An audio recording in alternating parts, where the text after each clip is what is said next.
distinct pleasure to introduce our student speaker for the class of 2007, Mr. Todd Fertig. A graduate of the University of Colorado at Boulder, Mr. Fertig completed his law degree as a full-time day student, earning academic honors in several courses.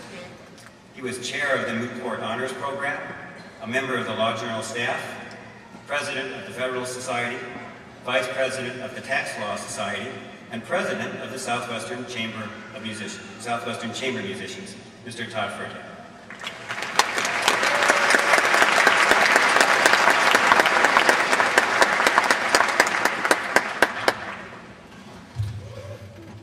Thank you, Dean Garth. Ladies and gentlemen, may it please the court. My name is Todd Fertig, and I represent the class of 2007.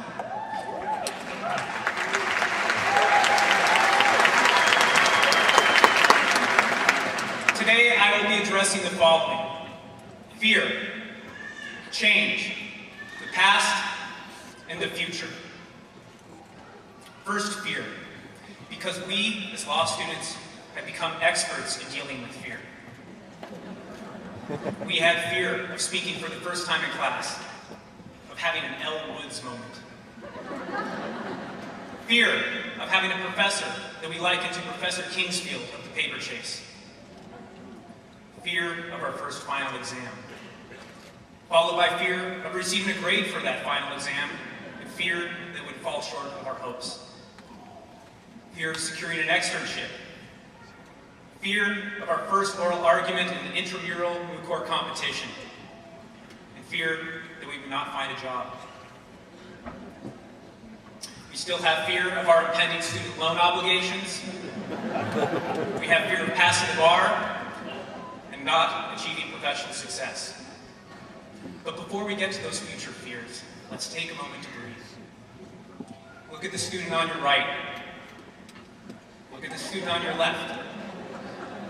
And fear not, because today, all of you will be graduating from law school.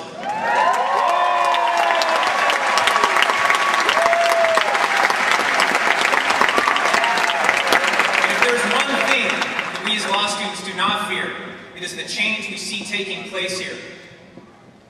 If you look at our Wilshire building, our facilities, our faculty and administration, the leadership of Dean Garth, and the students before you today, it is obvious that a new chapter in Southwestern's history has begun.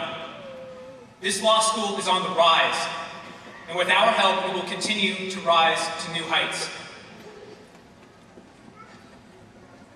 When I first entered this law school, it was ranked second in the country for having the most competitive law students. But you know what? That is precisely the image that we want. For we are not a group of students who feel that we are entitled to something. Rather, we are a group of students who have struggled to prove to the legal community that while many of us may not have achieved the perfect LSAT, we are the hardest, most dedicated workers that they will find. And we are.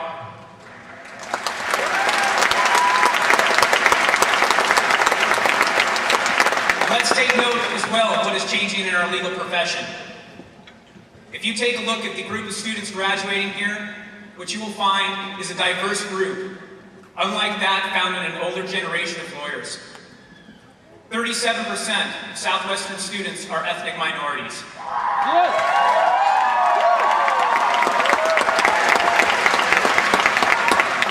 And over half of Southwestern students are women.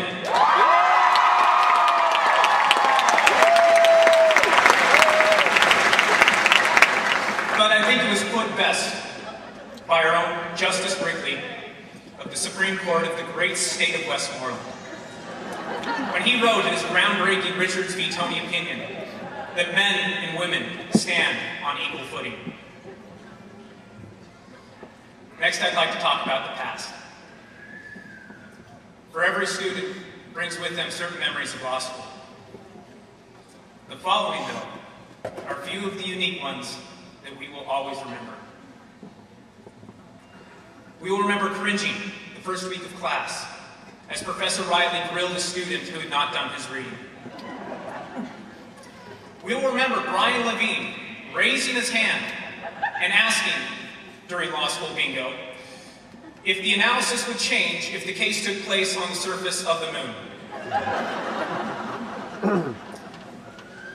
We will remember seeing United States Supreme Court Justice Anthony Kennedy on our campus and watch as he artfully sidestepped a question pertaining to a case before his court.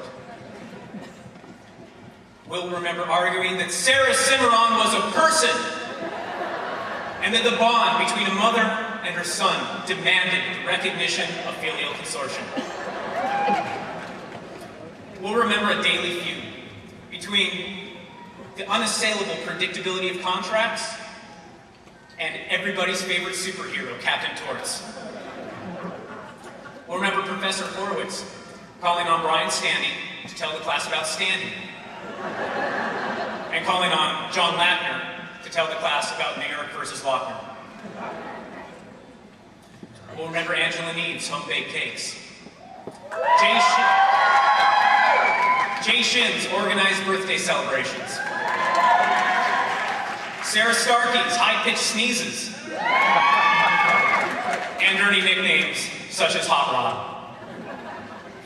We'll remember Professor Dorff cracking out his guitar on the last day of class and singing the Monkees hit, I'm a Believer, but with the lyrics changed to I'm a Shareholder.